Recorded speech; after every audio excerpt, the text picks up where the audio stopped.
جب حضرت عثمان غنی رضی اللہ تعالیٰ عنہ کا محاصرہ کر لیا گیا اور یہ خلافت کا آخری آپ کا دور ہے، 82 سال کی عمر تھی اس وقت آپ کی، اور یہ تاریخ کا دردناک باب ہے کہ حضرت عثمان غنی پر 40 دن تک پانی بند رہا۔ وہ ایک منصوبہ تھا، 3 لوگ 3 مختلف شہروں سے چلے، مصر سے، کوفے سے اور بصرے سے، 1,000 آدمی لے کر کے، اور مدینہ المنورہ میں پہنچ کر کے حضرت علی المرتضیٰ سے ملے، ام المومنین سیدہ عائشہ سے ملے، کبار اصحاب سے ملے۔ تو جو انہوں نے کہا تو انہوں نے ان کو کہا کہ نہیں، ایسی کوئی بات نہیں، فہمائش کر کے واپس بھیج دیا۔ حضرت عثمان غنی رضی اللہ تعالیٰ عنہ پر اقربا پروری کا الزام عائد کیا تھا، تو انہوں نے کہا کہ کوئی ایسی بات نہیں ہے۔ پھر یہ تھا کہ آپ نے کم عمر گورنر، کم عمر لوگ مقرر کیے، تو حضرت عثمان نے کہا کہ حضرت اسامہ بھی تو کم عمر تھے، حضور نے ان کو اگر مقرر کیا ہے تو یہ تو مثال ہمارے سامنے موجود ہے، لیکن یہ ایک منصوبہ تھا، اس منصوبے کے تحت یہ 3 جگہوں سے لوگ آئے تھے۔ وہ 3 دن کی مسافت کے بعد پھر تینوں واپس آ گئے، تو یہ ایک سوالیہ نشان ہے کہ تینوں کیوں واپس آ گئے، کوئی ایک تو نہ آتا نا، تو یہ سب طے شدہ منصوبہ تھا۔ اور پھر انہوں نے مدینہ المنورہ کو گھیر لیا، اور جس طرح سے بلوائیوں نے حالات پیدا کر دیے، سیدنا علی المرتضیٰ رضی اللہ تعالیٰ عنہ تو شہر مدینہ سے باہر تشریف لے گئے تھے، اور اپنے بیٹوں امام حسن اور امام حسین رضی اللہ تعالیٰ عنہ کو حضرت عثمان غنی کے دروازے پر مقرر کیا تھا کہ ان کو ضرر نہ پہنچنے دینا۔ اب 700 صحابہ اجازت طلب کر رہے ہیں کہ آپ ان بلوائیوں سے نپٹنے کا میں جو ہے وہ اجازت نامہ مرحمت کریں، اور بہت سارے لوگ تو حج پہ جا چکے ہیں۔ 18 ذی الحج کا واقعہ ہے جب آپ کی شہادت ہوتی ہے، تو وہ حج پہ جا چکے ہیں، تو جو یہاں موجود ہیں وہ اجازت طلب کر رہے ہیں، لیکن حضرت عثمان غنی رضی اللہ تعالیٰ عنہ نے کہا کہ نہیں، میں ایسی اجازت نہیں دوں گا۔ رسول اللہ صلی اللہ علیہ وسلم کا حرم شہر مدینہ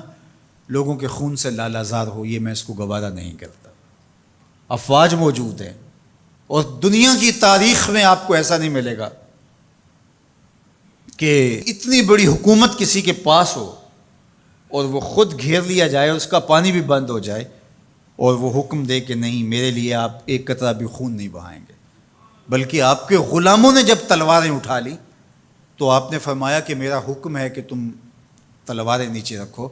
بلکہ میں تمہیں یہ آفر دیتا ہوں کہ جو غلام لڑے گا نہیں اور یہ میرے سے عہد کرتا ہے وہ آزاد ہے۔ حضرت ابو ہریرہ رضی اللہ تعالیٰ عنہ، حالانکہ یہ پڑھنے پڑھانے والے لوگ تھے، تعلیم و تعلم سے ان کا تعلق تھا، لیکن وہ بھی تلوار لے کے حضرت عثمان غنی کے دفاع میں آ گئے، لیکن حضرت ابو ہریرہ رضی اللہ تعالیٰ عنہ کو بھی حضرت عثمان غنی روک دیتے۔ مالک بن اشتر کہنے لگا کہ ہم آپ کی دستبرداری کے خواہاں ہیں، آپ خلافت سے دستبرداری اختیار کر لیجئے۔ تو حضور علیہ الصلوۃ والسلام کے اس جانثار صحابی نے، حضرت عثمان غنی نے فرمایا یہ نہیں ہو سکتا۔ دستبردار کیوں نہیں ہوئے؟ لگتا تھا یہ سب سے زیادہ آسان تھا، لیکن حضور نے ارشاد فرمایا تھا، اے عثمان، تمہیں اللہ ایک قمیض پہنائے گا، لوگ اس کو اتارنا چاہیں گے، تم کبھی نہ اتارنا۔ تو اس سے مراد خلافت کی قمیض ہے، اور ان کی شہادت کی خبر بھی اللہ کے محبوب علیہ السلام نے دی تھی، اور اگر آپ دستبردار ہو جاتے تو یہ ایک کھلونا بن جاتا، بازیچہ بن جاتی خلافت، چند آدمیوں کے پریشر سے خلافت سے دستبرداری کرنا پڑتی۔ اچھا، ایک یہ سوال بھی پیدا ہوتا ہے، چند باغی تھے، ان کو کس طرح کچل دیا جاتا، لیکن حضرت عثمان غنی یہ نہیں چاہتے تھے۔ ایک تو یہ کہ مدینے کی حرمت پامال نہ ہو،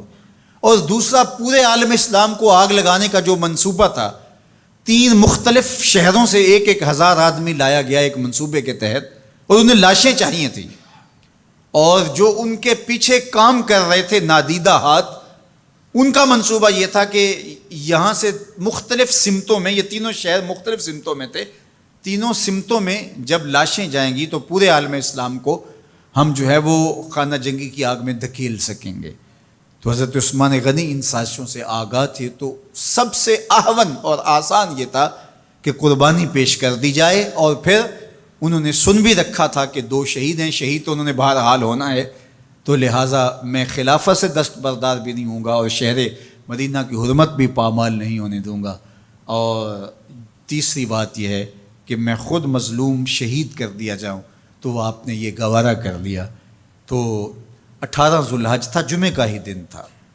اور حضرت عثمان غنی رضی اللہ تعالیٰ عنہ روزے سے تھے، عصر کا وقت تھا، قرآن مجید کی تلاوت کر رہے تھے۔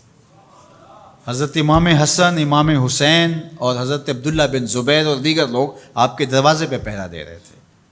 لیکن باغی پچھلے گھر سے دیوار پھلانگ کے آپ کے گھر میں داخل ہوئے اور تلوار سے وار کیا۔ آپ کی زوجہ حضرت نائلہ آگے بڑھیں اور ہاتھ سے روکنا چاہا، آپ کی انگلیاں کٹ گئیں۔ پھر دوسرا وار کیا تو حضرت عثمان غنی رضی اللہ تعالیٰ عنہ کا دایاں ہاتھ کٹ کے گر گیا۔ حضرت عثمان غنی رضی اللہ تعالیٰ عنہ نے افسوس کیا اور کہا کہ تم نے وہ ہاتھ کاٹ دیا جس سے میں وحی کی کتابت کیا کرتا تھا۔ پھر اس کے بعد آپ پر 9 وار کیے گئے اور آپ کو شہید کر دیا گیا، اور آپ کا خون قرآن مجید پڑھتے ہوئے اس آیت پہ گرا، فَسَيَكْفِيكَهُمُ اللَّهُ وَهُوَ السَّمِيعُ الْعَلِيمُ۔ تو حضرت عثمان غنی رضی اللہ تعالیٰ عنہ مظلوم شہید کیے گئے، بھوکے اور پیاسے شہید کیے گئے، ظلماً شہید کیے گئے۔ حضرت عبداللہ بن عمر رضی اللہ تعالیٰ عنہ فرماتے ہیں کہ حضور فتنوں کا ذکر کر رہے تھے کہ فتنے ہوں گے، بہت بڑے فتنے ہوں گے۔ تو ایک شخص نے چادر اوڑھی ہوئی تھی اور وہ مجلس واعظ کے قریب سے گزرا جہاں حضور کچھ ارشاد فرما رہے تھے، تو آقا کریم نے اشارہ کر کے کہا اس دن یہ شخص حق پہ ہوگا۔ عبداللہ بن عمر کہتے ہیں کہ میں اٹھا اور جا کے دیکھا تو وہ حضرت عثمان تھے۔ تو میں نے حضرت عثمان کے چہرے کو پکڑ کے تھوڑا سا حضور کی جانب کیا اور میں نے کہا حاضہ حضور، یہ اللہ کے محبوب فرمایا ہاں یہی، جب فتنے ہوں گے تو فرمایا یہ حق پہ ہوگا۔ تو حضرت عثمان غنی رضی اللہ تعالیٰ عنہ حق کی راہوں کے مسافر، جنہیں حضور کی زبان سے شہید کہا گیا، اور شہید کسی کا انجام ہوتا ہے، تو حضور نے فرمایا یہ شہید ہوگا۔ شہید وہی ہوتا ہے جو بحالت ایمان اس دنیا سے راہ خدا میں اپنی جان قربان کرے۔ فرمایا فَإِنَّمَا عَلَيْكَ نَبِيٌّ وَصِدِّيقٌ وَشَهِيدَانِ، اے پہاڑ رک جا، تو جانتا نہیں تیرے اوپر اللہ کا ایک نبی ہے، ایک صدیق ہے اور 2 شہید ہیں۔ تو حضرت عثمان غنی رضی اللہ تعالیٰ عنہ عظمتوں کے مینار، اللہ اکبر۔ تو یہ حضرت عثمان غنی رضی اللہ تعالیٰ عنہ کا یہ کارنامہ تھا کہ آپ نے اپنی جان پیش کر کے امت کو جو ہے وہ فتنوں سے محفوظ کر لیا اور امت کو بچا لیا۔ حضرت عثمان غنی رضی اللہ تعالیٰ عنہ پہ کروڑوں رحمتیں، کروڑوں سلام۔ ہم آپ کی عظمت کو سلام پیش کرتے ہیں، عقیدتوں کا خراج پیش کرتے ہیں۔ حضور کی خدمت میں ایک جنازہ لایا گیا اور حضور سے عرض کی گئی حضور اس شخص کا جنازہ پڑھا دیجئے، تو حضور نے انکار کر دیا، کہا میں جنازہ نہیں پڑھاؤں گا۔ تو صحابہ نے عرض کیا یا رسول اللہ، کبھی ماضی میں ایسا نہیں ہوا، جب بھی کوئی جنازہ لایا جاتا ہے تو آپ جنازہ پڑھا دیتے ہیں اور آپ نے آج انکار کر دیا ہے؟ تو فرمایا یہ شخص میرے عثمان سے بغض رکھتا تھا اور اس کو اللہ نے بھی اپنی رحمتوں سے محروم کر دیا ہے۔ حضور نے اس شخص کا جنازہ نہیں پڑھایا جو مبغض عثمان غنی رضی اللہ تعالی عنہ۔ تو اب آپ اندازہ کیجئے وہ کتنا بدبخت شخص ہے جو حضرت عثمان سے بغض اور دشمنی رکھتا ہے۔ حضرت عثمان غنی رضی اللہ تعالی عنہ سے اللہ کے محبوب علیہ السلام نے کتنی خوبصورت ارشاد فرمائی، میں اس سے حیا کیوں نہ کروں جس سے اللہ کے فرشتے بھی حیا کرتے ہیں۔ یعنی عثمان غنی وہ ہیں جس سے اللہ کے فرشتے بھی حیا کرتے ہیں، اور جو عثمان غنی کا حیا نہیں کرتا اس سے بڑا بے حیا کون ہو سکتا ہے۔ حاکم نے مستدرک کے اندر روایت ذکر کی ہے کہ بہت سارے صحابہ حضور کی بہت ساری خوبیوں کے مظہر تھے،